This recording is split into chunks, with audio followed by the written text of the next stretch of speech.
네, 광주 출신 이자영 의원입니다. 먼저 우리 행정국장님께 좀 질문을 드리겠습니다. 통학 차량 지원이 왜 이렇게 미비했는가에 대한 질문을 주셨고, 그 부분에 대한 답변에서 학교에서 신청을 하다 보니 신청하는 학교 수가 없었기 때문에 이렇게 좀 예산이 남았다, 잔액이 남았다라고 하셨는데요. 네네. 그럼 이 부분에 대한 대안은 무엇입니까? 학교 현장에서 이렇게 유찰이 많이 발생하고 있는 지역들이 있고, 특히 제가 지역으로 있는 광주가 그러한 사례에 해당을 합니다. 13개 교 중에서 6개 교를 제외한 7개 교가 계속해서 5차례에서 6차례씩 유찰이 발생을 하고 있는데, 이 부분을 그냥 학교 차원에서 자구적인 노력으로만 해결하라고 하실 것인지, 아니면 도교육청에서는 이러한 집행 잔액에 대해서 어떤 가이드라인을 가지고 계신지가 궁금합니다. 저희가 그런 부분에 대해서는 이제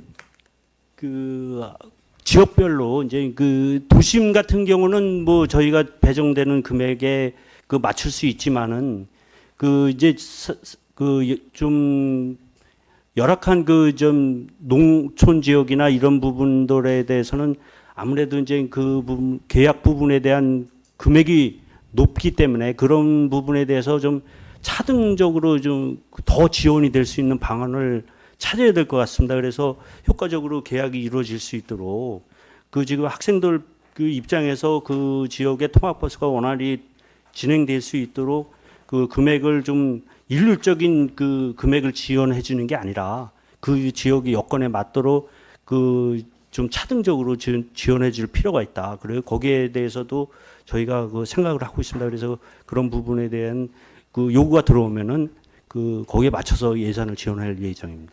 실제로 광주에서는 너무 많은 유찰이 있다 보니 우리 네. 아이들의 통학 안전 부분에 있어서 이 차량 배치가 굉장히 중요한 부분이고, 그냥 단순히 도교육청에서 예산을 늘린다고 해서 해결되는 것이 아니라는 것을 이번 결산을 통해서 확인하셨다고 생각을 합니다. 그렇습니다. 충분히 확인을 하셨고, 이 부분을 차등적으로 지원해서 최대한 많은 아이들이 통학 여건을 확보하겠다라는 다짐을 저는 지금 이 자리에서 국장님께 드릴 수 있다고 생각하는데 맞습니까? 네, 그렇습니다. 네, 이 부분을 좀 신경을 쓰셔서 다음 예산을 산출을 하실 때, 예산을 이제 집행을 하실 때 있어서 좀 더 신경을 써주시기를 바라겠습니다. 네, 알겠습니다.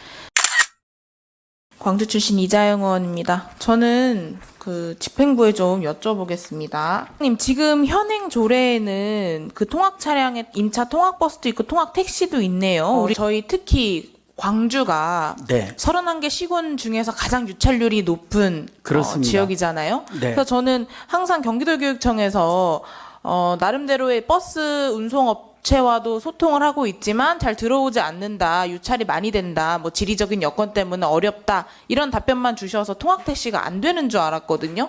다른 대안적인 방안으로는 단 한 번도 택시에 대한 말씀을 하신 적이 없어서 그걸 지원할 수 있는 근거나 사업이 없는 걸로 알고 있었는데 가능했던 거네요? 다만 예산과 함께 저희로서는 이제 임차 버스를 확대하는 쪽에 신경을 썼고요. 특히 이제 택시 같은 경우는 안전을 고려하지 않을 수 없기 때문에 그 안전 문제를 우선적으로 검토해야 된다고 생각을 했습니다.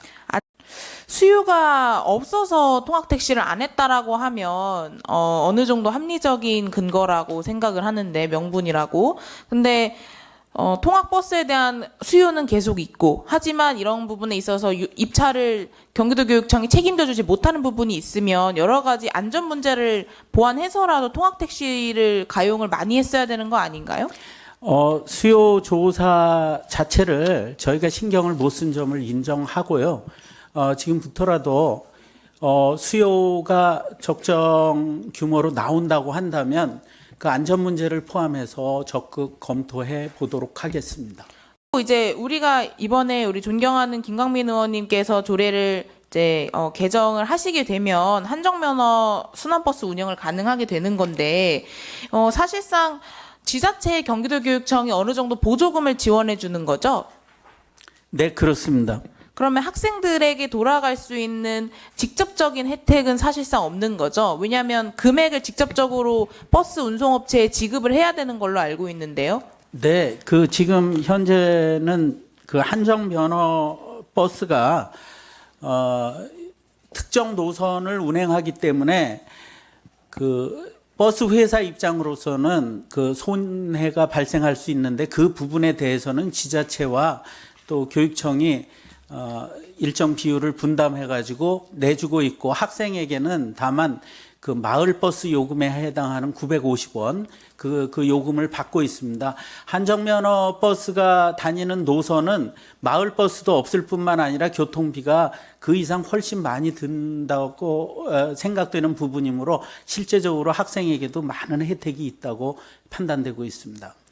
그 지자체에다가 뭐 보조금을 지원하는 것도 좋지만 경기도교육청에서도 좀 고민을 해보셨으면 좋겠는 게, 우리 경기도 차원에서 버스 공공관리제를 이제 운영을 하고 있단 말이에요. 시내버스의 어떤 노선이나 이런 부분들도 경기도 차원에서 그 버스 운송업체와 협의를 하고 있는 걸로 알고 있는데, 이럴 때 경기도교육청도 좀 적극적으로 참여를 하셔서 학생들에게 조금 더 유리한 노선이 만들어져서 운행될 수 있는 부분들을 좀 같이 논의해 보셨으면 어떨까 싶은데 어떻게 생각하세요? 적극 참고하겠고요.